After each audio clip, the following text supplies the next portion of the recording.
Hey Mac, what's the scuttlebutt on the new honcho? I hear the bastard's tough as nails. Great, another AJ squared away. Be honest, you don't remember this, do you? Not surprising. Call of Duty really didn't become what it is today till it came to the Xbox 360, and only then because the console versions could finally be on par with the PC counterparts. Before then, all prior console COD games were alternatives to the PC versions, like Finest Hour and Big Red 1 for instance. But this was created as a swan song for the franchise's time on the PlayStation 2. Call of Duty World at War Final Fronts was the last COD game for the PS2, developed by Rebellion instead of Treyarch, and published by Activision. And based on what little I was able to play, they really didn't give one shit about PlayStation owners who hadn't upgraded to the PS3 at the time. Pick up a Thompson from the table.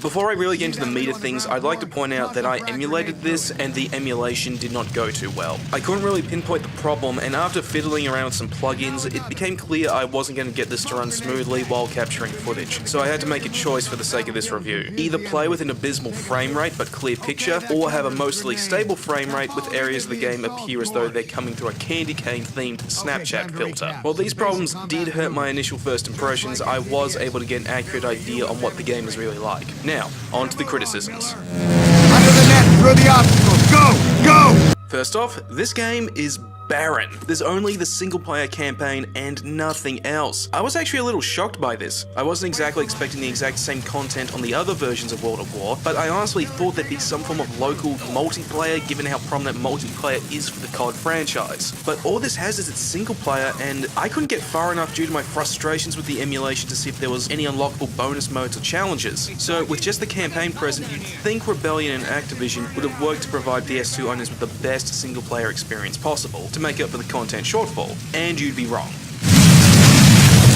Every flaw, every fault with the COD franchise is front and present in united fronts, with poor attempts at covering them up. One of the biggest criticisms of Call of Duty these days is how repetitive and set-piece driven it is. Constant action all day, every day, with almost no breaks. This is an especially big problem with this game due to its level design and enemy AI. COD games are linear, let's not lie to ourselves, but they do make an effort to disguise this fact either by having you go through richly decorated and fairly open areas, as well as with their set-piece fueled action which distracts you by wowing. Remember the Vorkuta mission from Black Ops? The starting mission for this game doesn't even try. You can blatantly tell what's a barrier and where you're expected to go even without the objective marker, and thanks to the limits of the PS2, the set pieces are just damp squibs that can't compare to what was on the other systems. Granted, the following missions do try harder to hide this, but the open areas they introduce fail to disguise it, with only one way to go forward, and the alternate paths that pop up, they just lead to dead ends and have no rewards or collectibles. But when you get to the missions on the Eastern Front, it does add some verticality with two-story buildings, but this doesn't add much to change the overall experience, except just to give you some vantage points from which to shoot some Germans. Couple with this an overall structure similar to home fronts, that prevents you from moving forward until a set piece has safely passed, or something comes along and opens the way for you. This all comes together to create an experience where you just feel disconnected from the events of the campaign, even though you're a participant. And this is all without bringing up the enemy and ally AI who behave like mentally challenged inbred cousins. Enemies will constantly run into oncoming fire, or they'll ignore you when they have a clear shot at you and instead try to shoot your allies, who it turns out are just as annoying. They'll constantly run in front of you, cutting off your line of sight, or they'll try to get into the same patch of cover as you and force you into enemy fire. I'm not joking. No Call of Duty game I've ever played has had AI this fucking stupid, and its state here raises some serious concerns about how much playtesting this game received. Visually, this is a massive downgrade to the other versions of World at War, but given the platform, it's understandable. Rather than being made with the Quake engine, this was made with Rebellion's own Asura engine, and it actually manages to do alright. Some of the environments, particularly in the Pacific Theater, are bright and colourful and do really pop out in a gorgeous fashion. The character models though just look stiff, similar, and really haven't aged well at all. I honestly can't remember a single character from the story because they all just look the same, and it doesn't help that they only produced a very limited number of character models for this. The most egregious of which being the Japanese army, but they pretty much just reused the same 2 or 3 models for every enemy. Granted, this may have been the result of the limitations of the system, but it's pretty damn glaring here. And when you take into account the pitifully small number of death animations, where dying enemies will perform a synchronized death show, it really draws you out of the experience.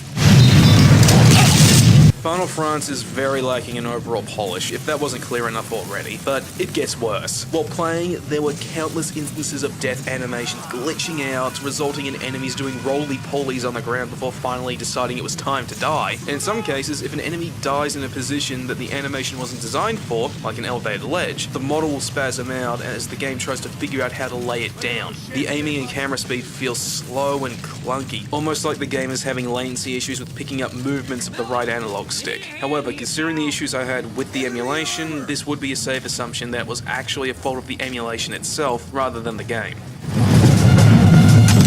With all that being said, World at War Final Fronts is a bad game. I've detailed enough reasons why, but is it one of the worst? No, it's not even close. This is just a standard 4 out of 10 experience rather than anything god-awful like Revolution 60 or Sacred 3. When I was able to play it smoothly with little emulation issues, it actually did feel more on par with the other COD games, but its design faults and glitches were still abundant, so the smooth experience just made it feel more run-of-the-mill than anything else. I don't know how well the other early console CODs hold up, but this is a case of a game where only those with nostalgia will be able to look past the abundant problems and really get anything from it.